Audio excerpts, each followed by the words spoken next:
Hello, and welcome to Money Matters. My name is Kimon Hatza, and I'm a business attorney with GrowthCounsel in Philadelphia, Pennsylvania. I represent companies across industries in a variety of business transactions with an emphasis on companies in the life sciences and technology industries. Tonight, we're continuing our series on life sciences and technology leaders in the Delaware Valley.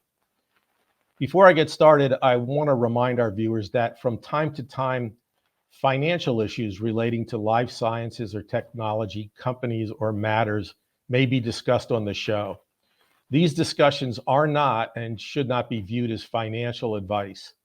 Moreover, since the show is pre-recorded and shown at a later time or times, the information may no longer be current. You should always check with your financial advisor before entering into any financial transaction. I'm happy to have with me this evening as my co-host, Charlie Huntington. Charlie is the head of public relations for Life Sciences PA. Life Sciences PA is the voice of advancement for the life sciences in the Commonwealth of Pennsylvania. Charlie, thank you for co-hosting. It's a pleasure, Kimon. Charlie, many of our viewers are members of Life Sciences PA or attendees at a lot of their programs and events. I was wondering if you might take a minute and just share with our viewers some of the events that may be upcoming at Life Sciences PA. Sure, and if it's okay, I'd like to spend just a minute talking about one that happened last week. There were over 300 people who gathered at Life Science PA's headquarters off Sweetsford Road in King of Prussia, coming together for the holiday party, and it really went well. A lot of familiar faces, but a lot of new faces, and it's fun to see a bunch of new faces coming up, people I've never met before. And as I say, there were over 300 of us there. The event that I would like to point to is going to be happening in May, Kimon, and it's the annual tailgate where awards are given out for the year. And it really is a fun thing. It started during COVID. There are normally over 1,000 people there. It sells out, and they really do a nice job, and people have a lot of fun. And it's set up almost like, well, it's a tailgate. It's parking lot. It's food and drink, and everyone has a good time. So well, hopefully I'll see you there and see many of our viewers there as well. That's happening May 10th. May 10th. Okay. Sounds like a lot of fun, and I'll put it on the calendar. Well, we have a terrific guest tonight, Charlie, and I'd like to bring him out here. Before I do, I just want to remind our viewers that if you have a question that you'd like us to answer on a future show, watch this short video to see how you do it. You can have your questions answered on Money Matters. Please go to our website, money-matterstv.com. On our homepage, click on the banner on the right that says, Send us your questions. While you're on our website, you can find information about our host and guests, as well as show notes and links about this show and past shows. Money Matters is also available as a podcast on iTunes and Stitcher, so you can listen to Money Matters while you're on the go. That website address, again, is money, M-O-N-E-Y, -matters, M-A-T-T-E-R-S, TV.com. It's my great pleasure to welcome our special guest this evening, Dr. Peter Battiste. Dr. Battiste is the co-founder and CEO of Prolocor, Inc., an early-stage cardiovascular diagnostics company. He's also an adjunct professor at the Stanford Cardiovascular Institute. Prior to co-founding Prolocor, he led the cardiovascular development group at Janssen Research and Development, a Johnson & Johnson company, where he led the discovery and development of novel therapeutics for cardiovascular disease, including the development of Xarelto. Before joining J&J, Dr. Battiste served as Executive Director of Cardiovascular Clinical Research at AstraZeneca and worked in medical affairs and cardiovascular clinical research at Merck. He began his career as an interventional cardiologist at Lankenau Hospital in Wynwood, Pennsylvania, where he practiced medicine for 10 years. Dr. Battiste attended Harvard Medical School and completed an internal medicine residency at Texas Southwestern. He went on to complete a fellowship in cardiovascular disease at the University of Pennsylvania. Pete, welcome to the show. Thanks, Kimon, and thank you too, Charlie. It's really a treat to be here. Pete, what first attracted you to careers in medicine and in the broader life sciences? Well, it's a long journey, isn't it? I've always enjoyed science and biology. I always found to be extremely interesting, fascinating. I was probably also influenced by the early death of my father. He died when I was 5 of a non-Hodgkin's lymphoma, and I think that intensified my interest in trying to understand health in the human body and ultimately trying to figure out ways to improve health. Why start a cardiovascular diagnostics company? Well, that's a great question, and it's kind of a almost happenstance the way we got here. But I have spent my entire professional career in cardiovascular disease in one way or another. As you noted, I practiced for almost a decade and then spent the next 23 years leading cardiovascular research for drug development. And so cardiovascular disease is in my blood. And in fact, I thought I was retiring in 2019, but I just couldn't do it. I about 48 hours into retirement, I started to get jittery, and I said, "Oh, I don't think I'm going to be able to make this work. I need to go to the next cardiovascular conference. I need to learn what's happening." And in the meantime, my close friend and colleague and now partner, David Schneider, who chairs the cardiology group at the University of Vermont, he and I have worked closely over the years, and I've been a sounding board for his research and he for mine. He's been focused on the platelet as a key player in the formation of blood clots that cause heart attacks and strokes. And the work he has done kind of led us to what we think is a pretty important discovery, that there's a protein that sits on the platelet surface that has the potential to predict someone's risk for a subsequent heart attack and stroke. So I have no past in diagnostics except prescribing them or ordering them when I was in practice, but this really seemed like an opportunity to have a significant impact on patient outcomes. We envisioned that this really could turn into something that would be a great contribution to medicine and a fun way to kind of cap a career. And I'll say cap, but who knows what the next step will be. Well,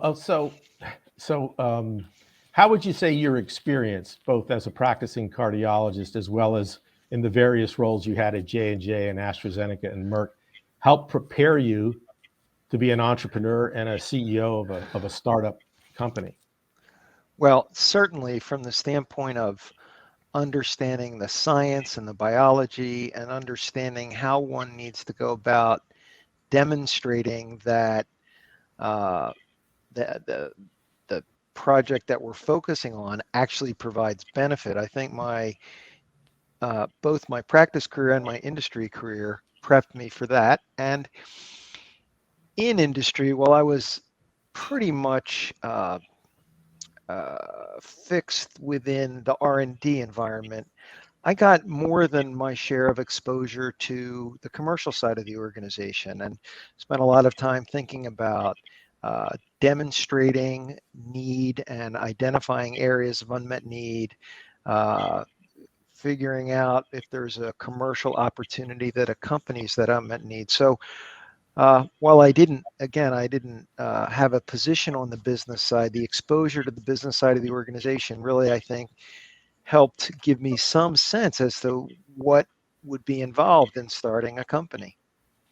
What would you say, I guess, is the most challenging aspect of your job as a CEO? And are there one or more aspects of that job that completely surprised you?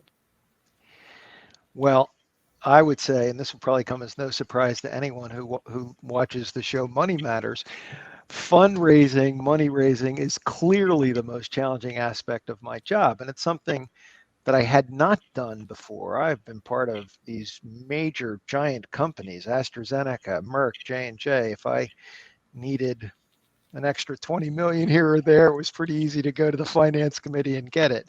Although I don't want to make it sound like they didn't rake me over the coals, because they did. But it's a completely new world now. We have to raise every penny, and we do that by telling a story that hopefully will convince potential investors that we really have a winner here. So, so that's definitely been the most challenging part of my job, and I don't know if I would also call it the most surprising, but perhaps, because especially in the current environment, and you both know this environment as well, or probably much better than I do, it's not easy to raise money right now in biotech. So I'll clearly say that's the biggest challenge. Okay.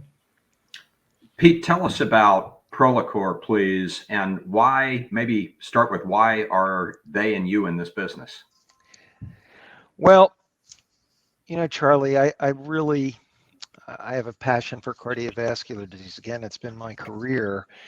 And cardiovascular disease maybe doesn't have the cachet as the same cachet as oncology or rare diseases, but it is still, after all these years and after all the advances we've made, it is still the #1 killer globally. It's a big, big challenge.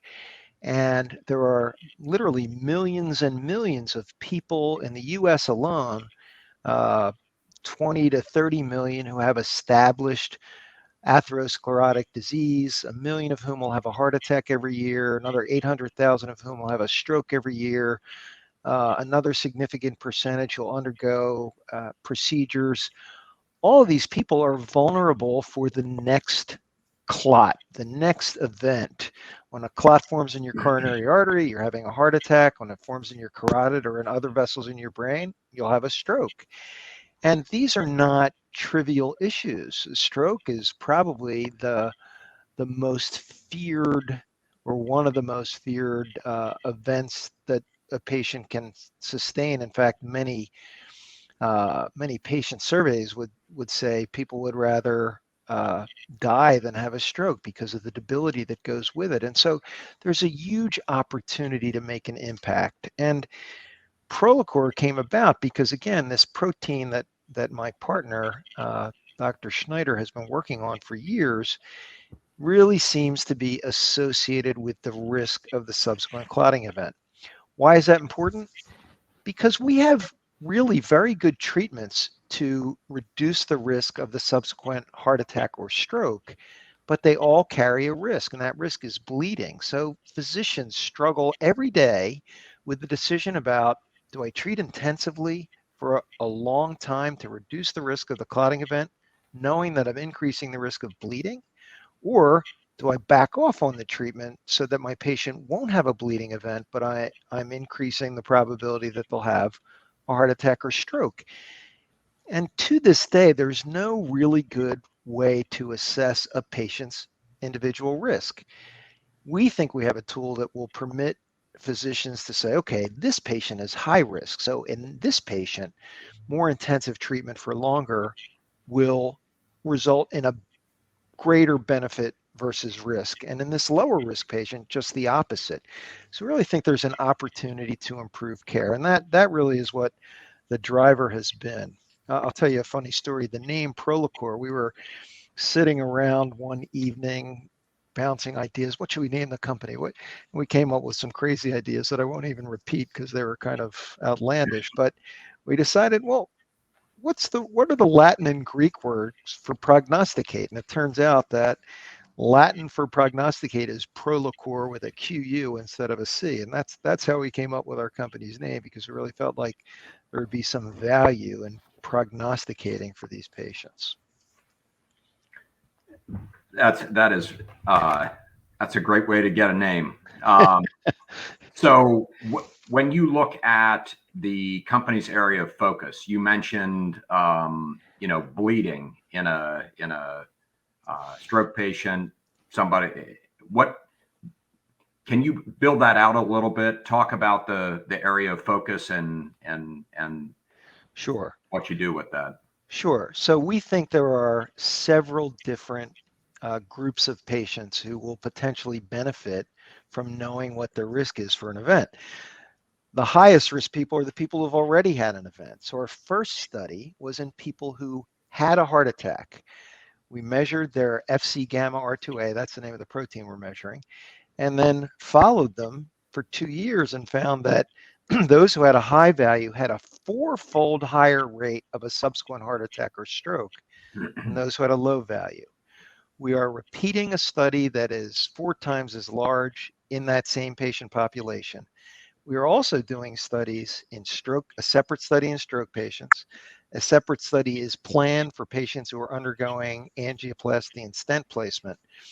And another study, a more exploratory study, is being done in cancer patients, because a not very well-known fact is that cumulatively, the second leading cause of death in cancer patients is clotting in the veins. So we think there's a real opportunity in all of these groups, and perhaps even in a broader group. But first, we want to collect information in those 4 populations.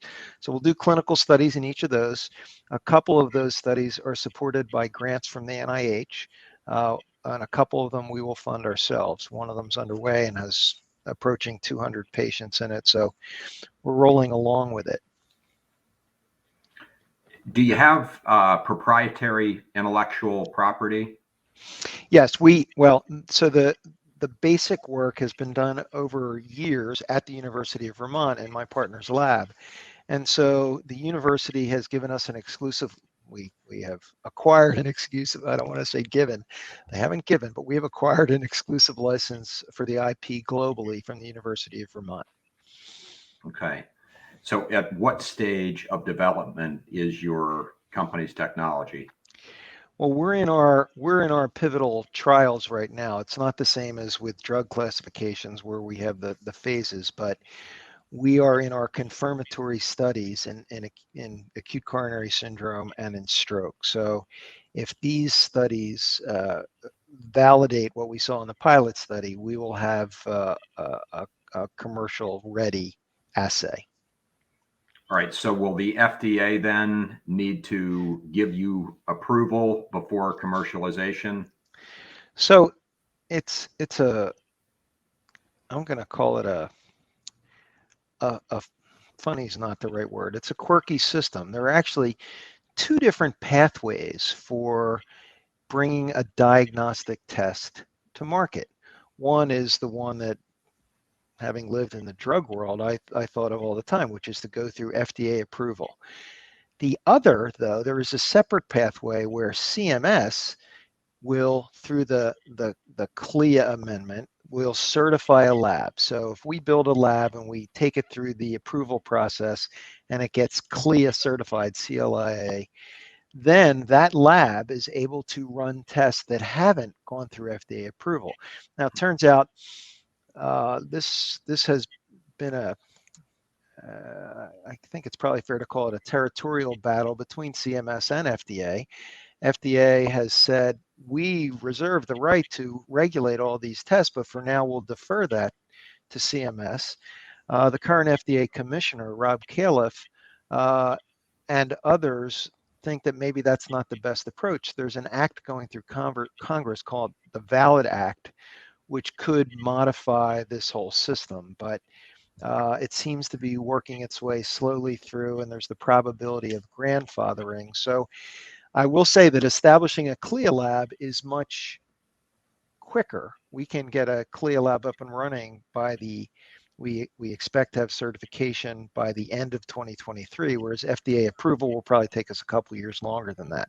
So we're pursuing the CLIA lab path. We expect to be able to commercialize this assay at the beginning of 2024.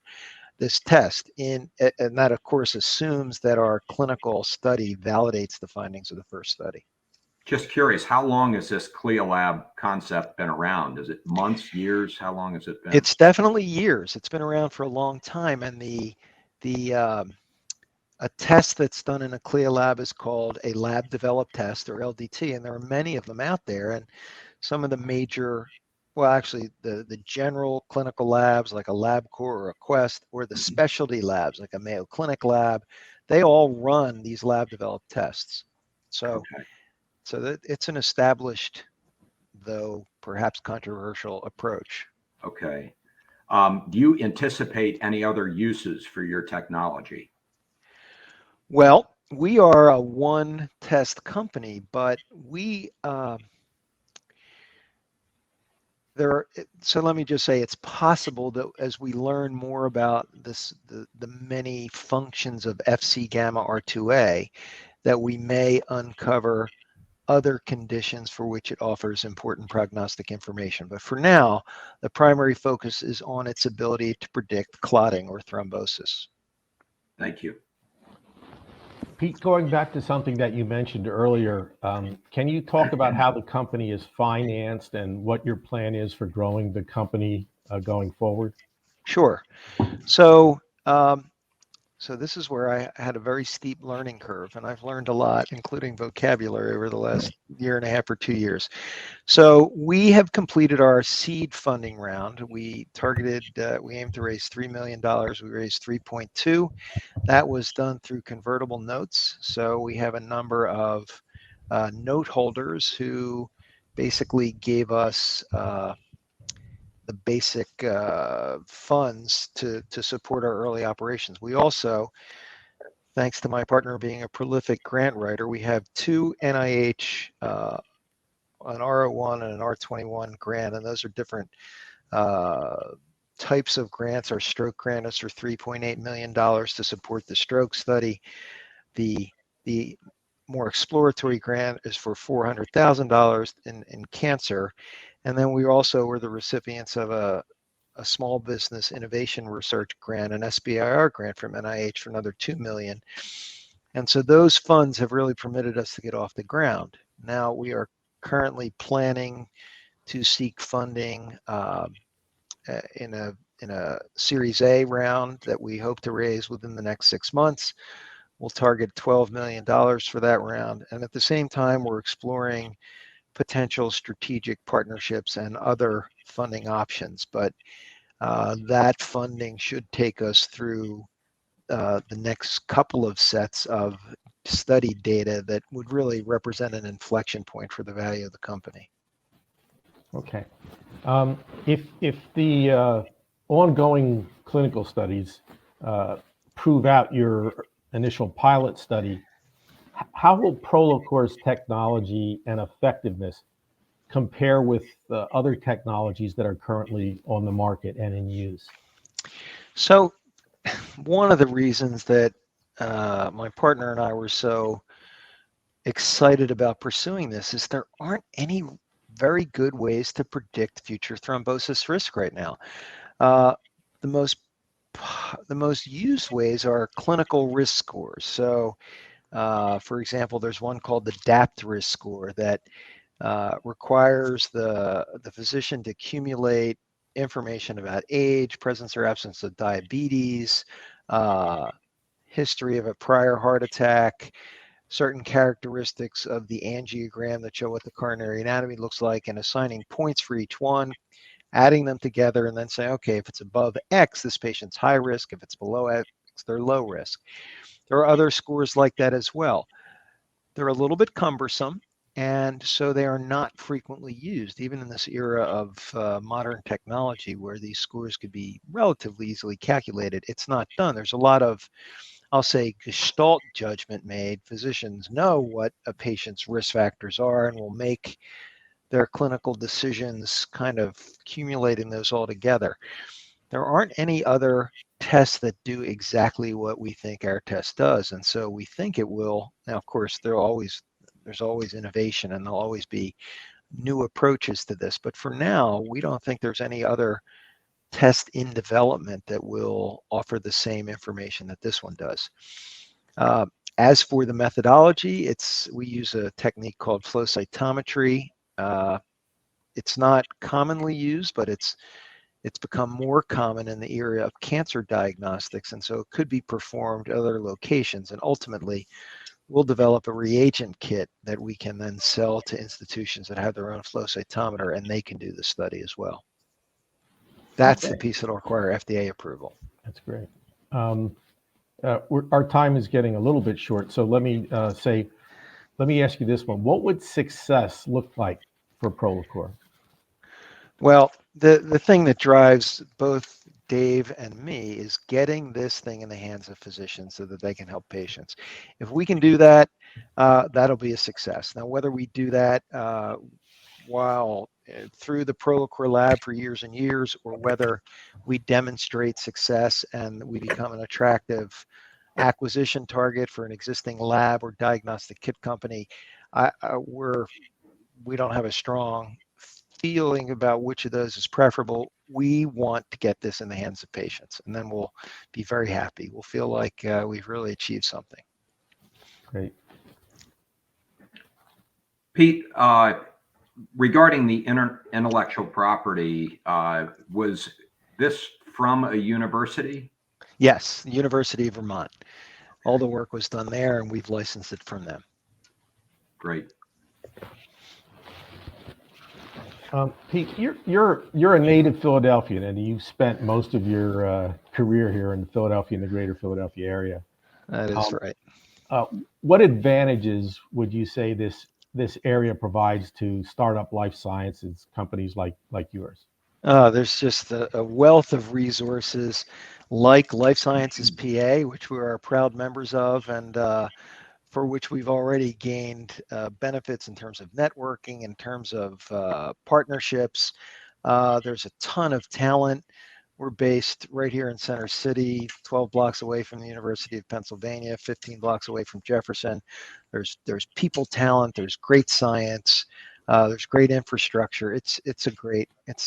And of course I carry a strong bias because I love Philly, but it's a great place to be. It really is. What advice do you have for people who are considering starting a life sciences company based on technology that they're familiar with? Well, have a lot of passion for what you do and be ready for lots of bumps in the road. One of the first pieces of advice I got regarding fundraising was get used to the word no. And it's true. You know, you have to be convinced that what you have is really important, because if you're not, you'll be beaten down right away and you'll fail. So you have to have something you believe in, and you have to have a lot of energy to take it forward. And if you're convinced you have something, you'll be prepared to brush off those no's and keep searching for the people who are gonna work with you. Well, that's great. And I was just going to say, Kim, and excuse me, I was going to say in our closing moments, I want to thank you for all the work you've done on behalf of American Heart Association as well. You and I got to know each other through that prior to running into each other a few months back at Life Sciences PA. So thank you. Thank you, Charlie. That's an organization near and dear to my heart for sure. Great work. Well, I think that's about all the time we have right now. Pete, thank you so much for being our special guest this evening. You were terrific. The pleasure was mine. Thank you both very much. Really, this was fun. Charlie, thank you for co-hosting. The next guest on Money Matters is Vahan Janjigyan, who's the Chief Investment Officer at Greenwich Wealth Management.